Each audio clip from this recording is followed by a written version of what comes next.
Hare Krishna. We welcome participants on behalf of ISKCON Chennai for the fourth session of Gita Mahatmya course. I hope you are all having your pads and pens ready. As I yesterday explained in some detail, these are ways in which we can help ourselves a lot. The subject matter being discussed is not mere knowledge, it is transformation of the heart. So, it is accomplished by attracting the mercy of Krishna. We call it grace. It's 8 o'clock. So when we attract the grace of God by our seriousness in our efforts, then the understanding comes. So it is not an academic exercise. In fact, in this world, there are many people who are academically very thorough in Bhagavad Gita, but they actually don't know its meaning. They will give you some meaning, but they have not got the correct meaning. They are like, people who are seeing a bottle of honey tightly sealed and they are trying to explain what it is. So, except for a devotee of Krishna, that's why it's called Bhagavad Gita, Bhagavan. It's a song of Bhagavan. So, unless you know Bhagavan, you cannot understand Gita. People who try to explain Krishna as any other human being, they are denied the benefits of Bhagavad Gita. Because if a human being is going to give a scripture, it has no value because all human beings have many defects. Our knowledge is limited. We are bound by a human body. We are bound by the gunas like sattva, rajo, tamo guna. We cannot know what lies beyond this creation. God created this universe, so God is beyond this universe. Even though God is in this universe also, He is also beyond. So, to really understand God, we need His grace. So, in order to attract the grace, by taking notes and by becoming very attentive in the class, we are attracting the mercy of Krishna. And where is Krishna, by the way? He is sitting in everyone's heart. Paramatma. Paramatma is simply a reflection of Krishna. And He is with us. So, He is watching every one of our thoughts, movements, every action He is watching. So let us pray to Krishna. Please help me to understand your message. I would like to understand what message you want to give to humanity. I have taken birth as a human being. I don't want to die like an animal. I would really like to know the true message of Bhagavad Gita. With that prayer, let us go into the shloka, fourth shloka. Kindly sing with me. We will sing twice. Gita sugita kartavya kimanयै shastra vistaraihi yasvayam padmanabhasya mukha padmadvinishrita. Again. Gita sugita kartavya kimanयै shastra vistaraihi yasvayam padmanabhasya mukha padmadvinishrita. Translation. This Gita, which has come out of the lotus mouth of the Lord, he who has the lotus in his navel, which is so melodious, should be studied. There is no need to study any other scriptures in detail. So, Adi Shankaracharya is telling here that the Gita, Sugita, such a beautiful song, from where it has come? From the lotus mouth of the Supreme Lord. Everything about Supreme Lord is like lotus, His skin is like so soft like lotus petal. His eyes are long like the lotus petal, touching up to the ears. His mouth is like the lotus flower. His palms and his feet, they are like lotuses. His cheeks are like lotuses. And his navel, there is a very special quality about his navel. It is like a lotus flower. And there is also a lotus growing out of his navel in his Vishnu form. When Krishna takes the Vishnu form, he is called Padmanabha. There is a Padma growing out of his navel. Padma means lotus, growing out of his navel. And from that lotus, Brahma appears. And it is that Brahma who does all the creation work within this material creation. So, Krishna created the Brahma, and through Brahma, he conducts the creation of this material world. So actually, who is the original creator? It is Krishna. Brahma becomes a secondary creator. So here Adi Shankaracharya says, the original creator of the creation, the creator of this creation, he has spoken this Bhagavad Gita. Directly, personally, from his own lotus mouth he has spoken. Only 700 shlokas. And it is so beautiful, so melodious. Oh, so why not you study? He is recommending to all of us by attracting us with such wonderful words. He says, you just study this Bhagavad Gita and there will be no need for you to study any other scriptures in detail. So here the question arises, what are the other scriptures? How many scriptures are there? And how long it will take to study them in detail? And more than that, now in Kali Yuga, all of us are bound to ask, why should I study the scriptures? My father did not study. My father's father did not study. As far as I know, my ancestors have not studied the scriptures. So why should I study? They did not lose anything. They also lived in this world and went. And then you take so many people from different religions. They are not reading our scriptures. So many countries, they don't even have any Hindus there. Why should I study scripture? So the answers will follow. Why there is a need to study scriptures, and now once you study Gita, why there is no need to study the other scriptures. So here I want to introduce you to a concept of gratitude, an attitude of gratitude. Even as we started the class, I said, let us be grateful to Srila Prabhupada, who has made it possible for a subject matter like this to be discussed. Because in the name of a secular country, we have denied all the Hindus any opportunity to learn their scriptures. It is not taught in the schools. It is not taught in the academic institutions. We are not learning it in our colleges. Where we will learn? We are born Hindu, but we have been denied. Because when the child is born, the parents are very eager and anxious to get him a seat in some convent. Somehow my child should get good education. I am not blaming anybody, but this is the way the world is. I want my son to speak impeccable English. So our focus is on English language. But all our scriptures are Sanskrit. And who is the expert in this scriptures? They are all gurus. They are very poor people. They are sitting here and there, unnoticed, unknown. They are in poverty. And who will send their children to them for learning?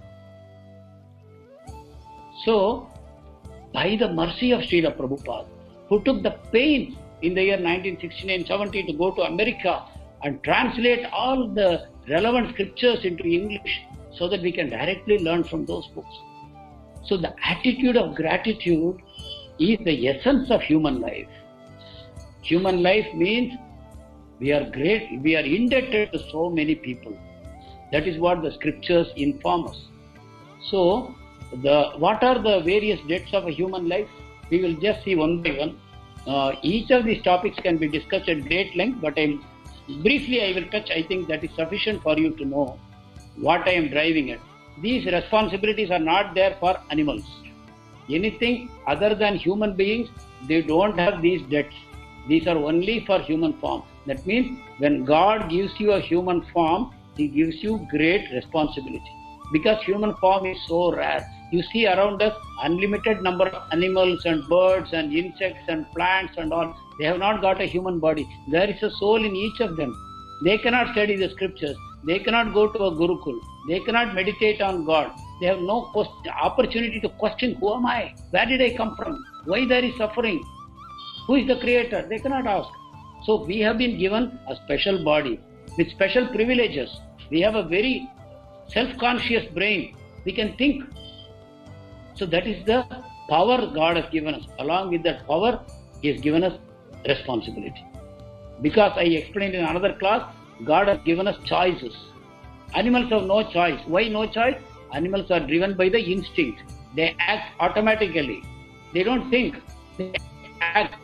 We sometimes feel that animals also have thought, but they don't have self-thought.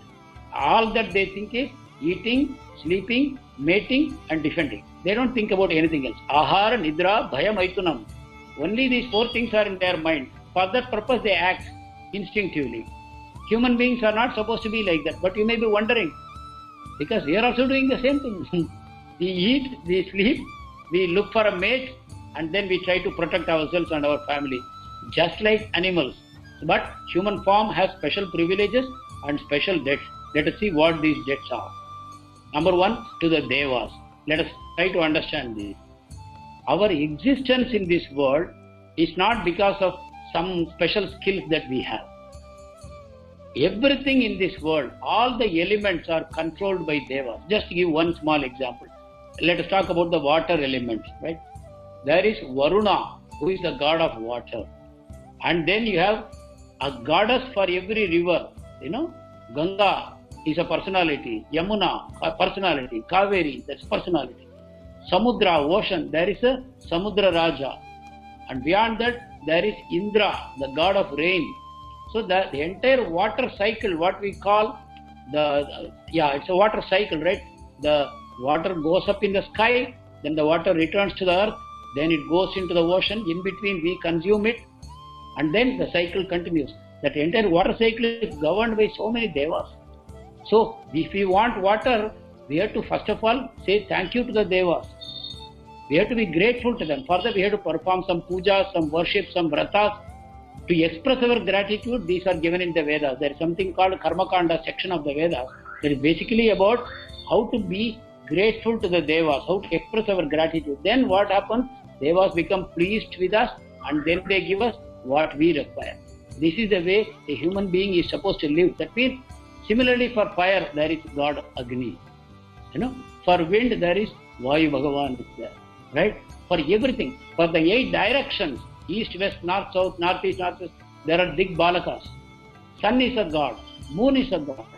So everything around us, there are gods. Similarly, every function in our body is controlled by gods. My eyes are controlled, my ears, my tongue, whatever happens in my body, my digestive function, my elimination function, my circulation function, my respiration function, they are all controlled by gods. 33 crore devatas are there in the universal administration, doing different jobs. And each of these devas is a soul. Just like you and I are souls, these are also souls. By doing good karma, you can also take that position sometime. You might have taken that position in the past also. You don't know. Because we are changing bodies constantly. That's the reward. You do good, then you get that position. So Indra, Chandra, etc. are not people. They are positions. Just like chairman of a company, CEO of a company, managing director of a company, general manager of a company, they are positions. People sitting in that chair will change. One man will go, another man will take that seat. Seat will be there.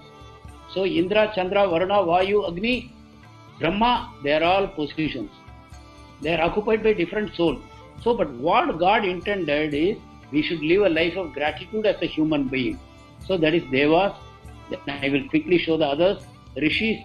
Devas are looking after our body and bodily needs.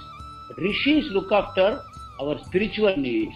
Through the Rishis, you get to know who you are. I told you, by our misfortune, because of foreign occupation, colonization by the British, before that the Muslims ruled our country for thousand years. So with all these things, and by the movement of Kali Yuga also, slowly the Gurukula system has been destroyed, dismantled. We have lost all interest with Sanskrit. Even now, I am a little ashamed that I am speaking in English, which is not an Indian language at all. But unfortunately, this language connects us today in India. Actually, we should have chosen Hindi or Sanskrit as a connecting language for the whole country. But then, people who don't believe in God, they don't think India is one country. They think Tamil Nadu is one country, Andhra is another country. We want to divide by language and we want to fight with each other. But had we accepted Hindi, then it is a uniting language. There can be 100 things spoken about this, but we choose a foreign language imposed upon us for communication. We don't choose our own Indian language. Actually, India is one country connected by culture. India is one country connected by the scripture. India is one country connected by Varnashrama Dharma, Sanatana Dharma. That is one country, but we have divided it in the name of language. But let it be. So Rishis are the ones who are giving us the knowledge of who we are. You understand? That you are a soul. That knowledge only Rishi gives. The Rishi is expert in scriptures and the Rishi lives by the scriptures. And he has given the scriptures to us for our benefit. So how do we repay the debt? Because whenever there is a debt, the question of repayment comes. For Devas we do puja, worship and all that. For the Rishi, how do we repay? Rishi doesn't want anything from you. So how do you repay? By learning the scripture. Now Shankaracharya told there is no need to learn any other scripture. But actually there is a need to learn the scripture because that is the way we repay to the Rishi. But on behalf of all the Rishis, Krishna personally came. And he gave the essence of everything to us in the form of Bhagavad Gita. So the gratitude to Rishis can be repaid by learning Bhagavad Gita thoroughly and implementing our understanding in our life. So this is the debt we have to Rishis. So Rishi debt means we have to learn scriptures. Otherwise we will be living like animals only. Nobody knows the purpose of life, right? Why should I want IIT, IIM, AIMS, etc.? So that I can make money. Why do I make money? So that I can have name, fame, power, position, sense enjoyment until I die. I can leave some wealth for my children and progeny. That's all. We don't know any other goal. That is because we have missed the scriptures, which the Rishis have given to us selflessly. We have not studied. We have not repaid the debt to Rishis. But because of Srila Prabhupada, we are in a position to repay the debt by reading the scripture. If I don't read the scripture, including Bhagavad Gita, my next life will be animal. Because I have wasted that opportunity given by God. God will give that opportunity to somebody else.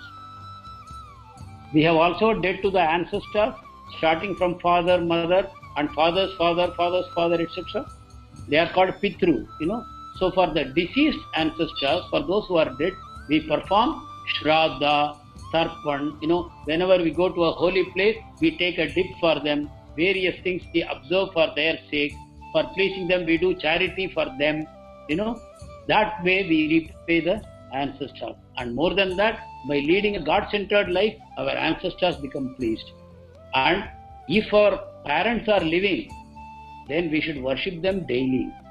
We should touch their feet daily, and we should look after them nicely. We should never neglect them. Even if they have become invalid, it is our duty, it's a debt. See, a debt has to be repaid, right? Today they may be incapable of maintaining themselves, but my debt to them remains as long as I am in this body. They gave me this body. My ancestors, through my father and mother, they gave me this body, so my debt will remain. So the debt to the parents should be repaid while they are alive by serving them nicely to their best satisfaction. And when they are dead, we have to perform Shraddha. Similarly, our kith and kin and the rest of humanity, they are the people who give meaning to our life. The whole humanity is contributing something or the other in my life. Somebody taught me in my school, there is a boss in my office, there are my colleagues with me, there are my neighbors, they are all supporting me in my life. I have a milkman, I have a postman, I have so many different things people are supplying to me. They are all people working for me, so I have a debt to them. How do we repay? By acting kindly with all human beings, by being nice, by being truthful, by being compassionate, by being caring and compassionate. All these things will help me to repay the debt, and I have to share what I have with them. I should do charity. If I have more than what I need, I should give. I should not think whatever I earn is mine. That miserly nature, our debt will only increase. And in future, we have to repay with interest. That will be very painful. And ultimately, all living beings, even the bacteria in my intestine is helping me to digest my food. I should be grateful to all the bacteria. We are afraid of corona, thanks to our great scientists, but there are 99% of the bacteria in this world is helping us. Without them we will die. The insects are helping us actually. The plants cannot grow unless the earthworms are there. And there are bacteria which is fixing nitrogen into the soil. There is so much nitrogen in the atmosphere, but that nitrogen is useless. But these bacteria fix it in the soil. With that, plants grow. Similarly, so many bacteria, that's why we are now talking about probiotics. Always we are talking antibiotics. Antibiotics means kill. But probiotics means, no, you need some good bacteria also. So we are all very confused people. But end of the day, all living beings are helping us, and we should always help other living beings. We should be kind, loving, caring, compassionate to all living beings. Like, in our traditional family, every day morning after cooking is done, some rice we give for the crows, right? In a similar way, some ants we put some rice or some sugar. These are all concepts to show all living beings are our brothers and sisters. Vasudhaiva Kutumbakam, the whole creation is one. All living beings are descended from God, so we are all brothers and sisters. So this way, Adi Shankaracharya says, your debt to the rishis will be repaid through reading the scriptures. And once you read the scriptures, it will help you to repay all the other 4 debts, because the scriptures contain the whole details of who we are and how to lead our life in this world. And with that knowledge, you will be able to repay all the other 4 debts also. Otherwise, we are going to die as debtors. It's not a very happy prospect, right?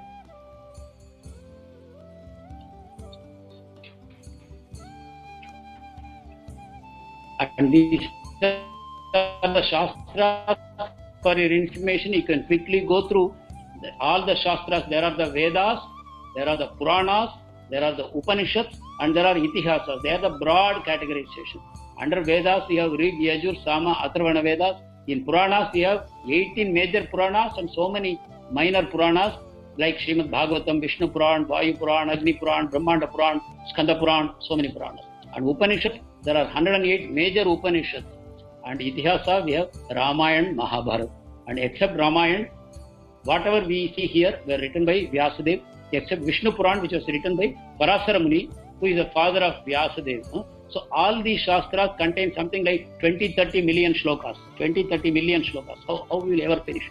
So there is no chance at all. Now Adi Shankaracharya is giving us an opportunity to complete this debt to the rishis only by reading Bhagavad Gita. 700 sweet shlokas. It's all available in the form of a compact book, thanks to Srila Prabhupada, in the language of your choice, and you can just pick it up and read. So I invite all of you to please understand what a great opportunity has been given to us and take advantage of this. I am now going to introduce you to a new concept. You may be wondering what a chicken is doing here, right? What a chicken is doing here. So this is a concept called Dvija. Dvi means twice. Ja means born. Dvija means one who is born twice. Now can you see why this chick is twice born? First it was born inside an egg. The chick had no idea that there is a world outside my egg. It thought the world is a dark place. I am alone here. There is no creator because it is covered by a shell. So there is no hen. I have no mother. I just happen to be here automatically. And it is all dark here.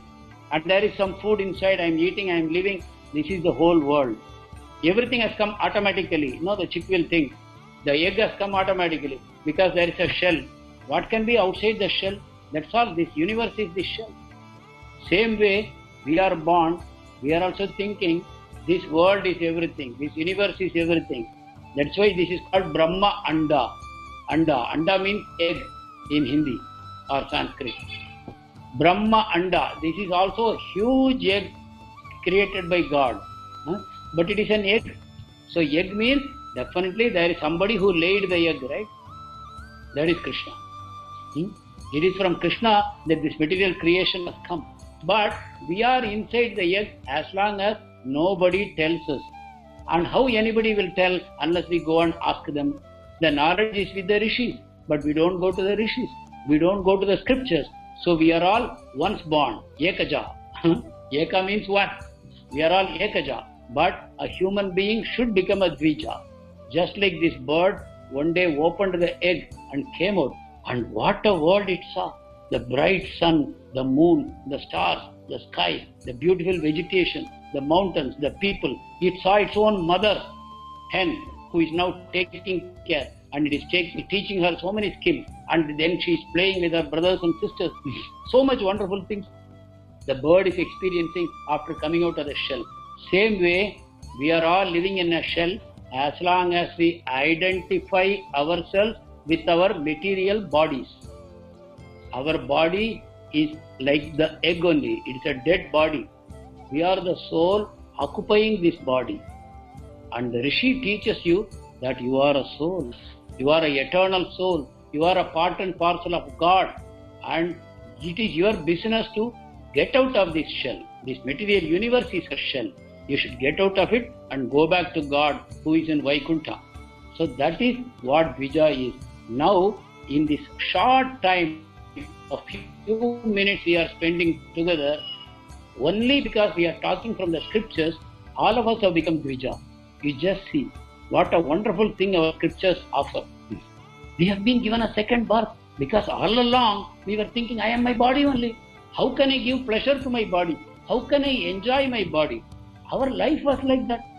Only my senses, my mind, how can I enjoy? How can I accumulate? How can I enjoy? Our only thought was like that.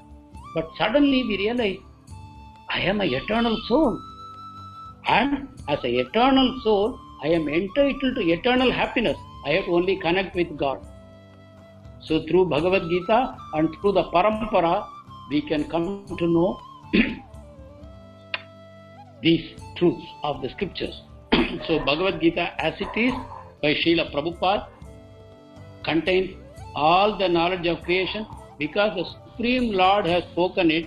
He has compressed everything into a beautiful essence and He has given it. And actually, once you complete the course, as I take you into Bhagavad Gita, so much wonderful things will be revealed to you. Only thing, don't allow yourself to be distracted by other things. This is a knowledge that is impossible to get it anywhere. You are not only going to get knowledge, but you are also will learn how to apply that knowledge in your life. So Bhagavad Gita was given by Krishna, but how it is coming to us? Through the Parampara system, Guru Parampara. You are seeing on the right hand side, the Guru Parampara, it is coming from Krishna to Brahma, Narada, and then in between the whole lot of Gurus have come, and ultimately you see Srila Prabhupada having the book in his hand. He wrote, my book was not written by me, my book was dictated to me by God. You know what time he used to write these books? The whole day he will be meeting visitors, guests, giving lectures, talks, guiding people in their lives. Midnight, 12 o'clock, the light will go on again. He will sleep briefly for 2 hours, 10 to 12. 12 o'clock in the midnight, he will start translating the book for 4 to 5 hours. Daily, that was the routine of his life till he died at the age of 81. Every day, from the age of 70 to 81, he did so much work. So, the books were all written out of his devotional ecstasy. The books were dictated by God. So what a blessing we have. We are born in this Kali Yuga. We never had an opportunity to go to Gurukula. We had no opportunity to learn Sanskrit, the noble language in which all the scriptures are there. But by the mercy of Srila Prabhupada, now it is available in any language of your choice. Not only English. He wrote in English, but he made sure his disciples will translate it into every language. He had disciples from all over the world. So it was not a problem to find a devotee to translate the books. So this is the wonderful contribution of Srila Prabhupada.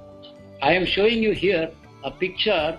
Of course, some of you may be connecting from the telephone link, but I will tell you what picture I am showing. I am showing the picture of Darwin's theory. Darwin said the monkey jumped down from the tree and it became man. So he says everything happened automatically by chance. Today man is there by chance. Otherwise, he could have remained as a monkey. Just by chance, the monkey jumped down and then it started slowly straightening its back. Then its brain grew bigger and bigger. Its skull became bigger.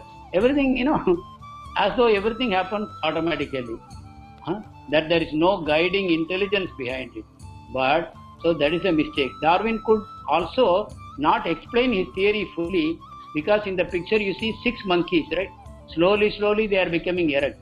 But what we actually see from the excavation, archaeological excavation, we see the monkeys are still there and man is also there. But in between the 4 monkey man we see, they don't exist, nor their fossils are available. So Darwin also was wondering, even though I have explained nicely that how monkey became a man, but I am not able to see the link. But anyway, In future, somebody will discover, like that, very casually, he made a theory, and the theory is being taught in our schools and colleges, effectively making our children atheists. We have an academic system, we have a scientific system which is completely atheist, so it becomes more and more difficult for our children to accept the scripture, to accept the rishi, to accept the parampara. But if we don't accept the parampara, we don't accept the scripture, and we deny Krishna, then we will die as an animal, and our next birth would not be in the human form. So unfortunate, our children have become. Even we, but at least we have a link with two worlds. At least when I was young, I have seen a different world where people were mostly God believers and they were very fearful of doing wrong. But today, the teaching to the children is just do it. Whatever you want to do, do it. There are no consequences. Yesterday we saw everything has a consequence. But unfortunately, our children are taught just enjoy. You have only one life. Before you die, try to enjoy as much as possible. But here I am just putting this slide so that we will remember that our modern science has many defects. The defects can be removed only if you read the scriptures. Only if you read the scriptures. Darwin talked about evolution, but he did not know the soul inside which is guiding the evolution. Like I explained how the body grew up in the mother's womb. In the mother's womb, did the body grow up automatically? No, by the presence of the life inside. Because the presence of the soul inside, the body was constructed. In a similar way, when mother, father comes together, they produce a child. What happens is, a soul enters into the womb through the father's semen, and that is how a child is born. Otherwise, it's not possible. At the appropriate time of fertilization, the soul enters. So that is how Darwin missed the soul, and because of that, Darwin's theory useless. It has to be junked. But because we are teaching it in schools, colleges, and everywhere, and even our Western medical science is based on Darwin's theory. When you go to a doctor, your doctor is not going to think of you as a soul in a body. Your doctor will look at you like he will look at a car, right? Modern doctors, don't you think like that? At least in those days, our doctors were slightly different. They will feel the pulse, they will put the stethoscope, and they will ask you a few questions. But today, they don't look at you. They say, where is the problem? My problem is in the leg, and they will only treat the leg, or in the hand, or in the head. They will treat you. And when they treat you, they will create another problem. I hope doctors in the group will not mind my saying this. But when I don't see a human being as a whole, I am missing something. A doctor, after studying everything, they should also study Bhagavad Gita, whereby they will know there is a soul inside the body. When the soul leaves, this body is useless. This body cannot be treated like we would treat a car. Car is an assembly of parts, but this body is not assembled. So each part is interactive with the rest of the body. One part cannot be treated separately. One problem in a part, the cause could be in another part of the body. So that way, Ayurveda is a much better system. It talks about Kapha, Pitta, Vata, imbalances. That is much better system. In a Western system, we are mostly looking for some bacteria or virus as the cause of all our problems. Immunity, we are now only talking a little bit. Otherwise, we were mostly focused on the wrong things. So that way, when you come to the scripture, when you learn Bhagavad Gita systematically, scientifically, you will learn everything about the world. You will know how to live your life perfectly. So now, who is the father of everything? He is the Supreme Lord Sri Krishna. And who doesn't want to know him? So now I am presenting a picture of our father. Right? Oh, what a surprise! Huh? He is a baby. He is the father of all creation. And here we see a small baby. And what he is doing? He is taking butter out of a pot and he is just tasting it. And with innocent eyes, he is just staring at us. Huh? And how is this? The father of everything is so small, so sweet, a baby. This is the beauty of Krishna. Krishna is not somebody you can easily understand. Krishna is beyond all understanding. We cannot study Krishna like you studied a frog in your lab. Krishna, when you think I have understood Krishna, he will expand beyond. If you think you are holding Krishna, he will go beyond your comprehension. So Krishna is the supreme creator of everything. But why did he create everything? That is the understanding I want to give you. With that we will close this day. Because we may be wondering, why did this material world have to be created? What does Krishna want from this world? In the early class, I explained to you that Krishna is called Bhagavan, and the meaning of Bhagavan is he is the owner of everything. He is the proprietor of everything eternally, like wealth, strength, knowledge, fame, beauty. He is the owner of all these things. But at the same time, he is totally detached. He is also the master of renunciation. He is not at all attached to what he has created in this material world. He has no interest here. So why did he create this material world? So he created this material world only for us, as per our desire. You imagine a king and a kingdom. Okay. You imagine, you take a city. In a city, when the city planners, they create parks, schools, colleges, hospitals, hotels, restaurants, streets, and so many things. They also plan a prison. Right? Every city has a prison. Is it because they want to have a prison? They like to have a prison? No, they don't want. But still they create a prison. Why? Because they know there will be some people who break the law. Out of ignorance, they don't learn the law, and out of ignorance they break the law. So you put them in the prison. Not permanently. You put them in the prison, but you don't keep them there permanently. Once they become alright, once they become law-abiding, once they have learnt their lessons, then you release them to mix with your law-abiding citizens. So the prison is always there, but prison is not as big as the city, right?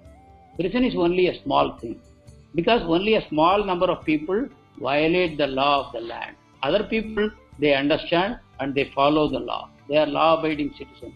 In a similar way, Krishna has unlimited children called spirit souls. They are all capable of Satchit Ananda, eternal life of joy and full of knowledge. But some of these souls wanted to go away from Krishna and enjoy themselves. So what Krishna did? Krishna knows that they cannot enjoy separately. So Krishna separated one of his energies. Krishna has unlimited energies. Krishna can be called as the Shaktiman. And he has unlimited Shaktis. So one of his Shaktis, he separated from himself, and that Shakti became the material creation. Now you tell me, what is the difference between a Shaktiman and a Shakti? The Shakti belongs to the Shaktiman. The Shakti is under the control of the Shaktiman. Similarly, this material universe is fully under the control, supervision of Krishna. But it also acts independently by the will of Krishna. The Shakti is there to satisfy the Shaktiman. So this material world operates to please Krishna. What does Krishna want from here? He sends all his lawbreakers into this jail. Material world is a jail. It's called Durga. Durga means a place from which you cannot escape. That Durga, very difficult place to escape. He has put all the souls here, and he has put Durga Mata, his Shakti, as the in charge. So what she does? She gives different kinds of sufferings to the souls here, so that they will realize, however much I try to be happy, I cannot be happy. My happiness is always temporary, and misery follows. Then one day I will learn, and then I will start looking at Krishna. I start looking at Krishna, I understand he is my eternal father and he loves me, and I start reciprocating the love of Krishna. Then slowly Durga Devi releases me. When my consciousness is pure, I no longer want to enjoy separately from Krishna. Then she reunites me with Krishna. That is the job of Durga Devi. She is also an energy of Krishna. So this entire material world is an energy of Krishna, but separated from him. That is why we don't see Krishna here. Even though this is Krishna's energy, by his inconceivable power, he is hiding. Even though this entire creation is from him, but he is hiding. Just like the milk, once it is extracted from the cow, milk is the energy of the cow, but then it is separated from the cow. Now you can see the sun and the sunlight. The sunlight cannot be separated from the sun, but still the sunlight comes into my house. The sun doesn't come into my house. Similarly, this is the energy of Krishna, and by his will it is separated from him. And it is a jail, it is a prison. So even though you may be a great industrialist, businessman, politician, powerful hero, still you are in prison.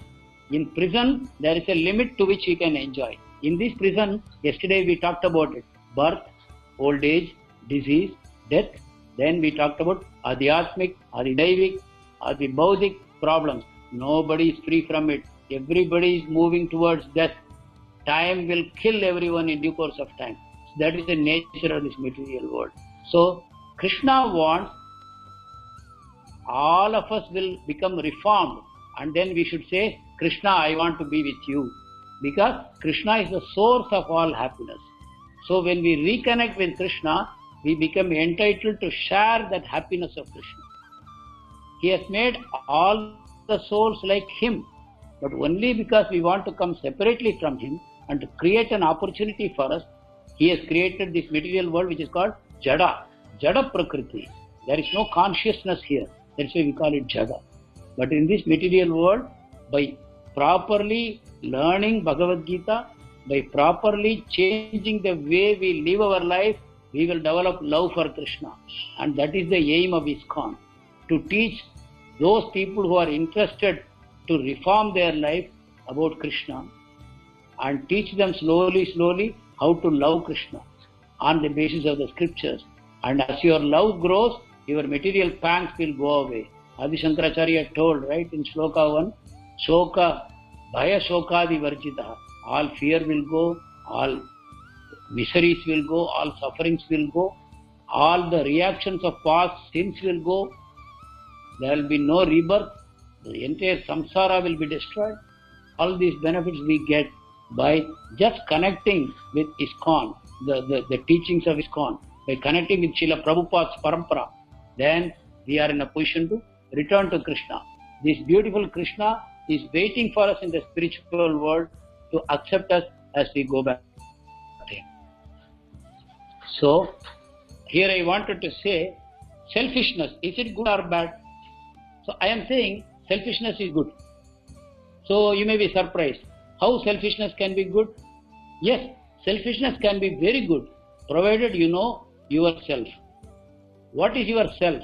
That we don't know. That is our problem. Like an onion, if you peel, every layer comes off and it goes away. Like you remove your shirt, you remove your inner garment, then you see your body inside, right? You are not your shirt, you are not your watch, you are not your spectacles. Similar way, this body is not me. So I have to know who I am. So once you know who you are, then it is perfectly alright to be selfish. Who am I? Am I the body? No. Am I the senses? No. Each of these I can take a class for 1 hour. But you just think about it and you will understand that I am not the body. When I sleep, where is my body? I am not conscious of my body. But still in my sleep, I have dreams. I am going here, there, having so many experiences. How is it possible? Similarly, my senses. When I go to sleep, my senses switch off in the body. But some other senses become active in my dream. I am eating, I am smelling, I am doing things. I can feel pain, pleasure. Senses are active in my dream. Mind is constantly changing, but I am unchanging. The person who is experiencing the thought is unchanging, but the mind is constantly changing. Liking, disliking, desiring, fearing. So I am not the mind. Am I the intelligence? Intelligence is also constantly changing. It is becoming a servant of my mind. My mind wants something, then my intelligence goes behind it. But then the same intelligence says, oh, I should not have done like that. So the intelligence speaks in two languages. But the person who is listening to this intelligence is somebody else. So, is it my ego? What is my ego? There is a consciousness inside me which says, I am the body. I am the body. That is called ego. But I am not the body. I know. When I sleep, I have a different body in my dream. So, who could be me? So the answer is, we have to realize, I am none of these things. But who am I? I am a soul. And as a soul, I am part and parcel of Krishna. So once I come to know this, then I lovingly surrender to the whole, of which I am the part. Who is the whole? Supreme Lord Sri Krishna. So as you peel the onion of yourself, not my body, not my senses, not my mind, not my intelligence, not my ego, then you come to the layer of your soul. And then you see, who is powering my soul? Krishna is powering my soul. I am the soul and he is the supreme soul. He is the Parama Atma. So the Jivatma and the Paramatma are eternally meant to be together. And it is the eternal dance of Rasa. That's why Krishna is called the Rasa Raj. He dances the Rasa dance with the souls which have surrendered to him. And that is perfect happiness. And this happiness is made possible by the mercy of Srila Prabhupada. So once again, let us take his blessings that we should be able to stick on to what Bhagavad Gita says. We should not become distracted by our senses, by our body and our external influences. We should stick to the Bhagavad Gita and try to go deeper and deeper into the understanding of Gita and Krishna. Let us all chant the Mahamantra together. I once again request all of you at home to chant the Mahamantra 108 times, morning and night. It will tremendously cleanse our consciousness and make us more and more eligible to learn the secret of Krishna. Let us chant together. Hare Krishna, Krishna Krishna, Hare Hare, Hare Rama, Rama Rama, Hare Hare.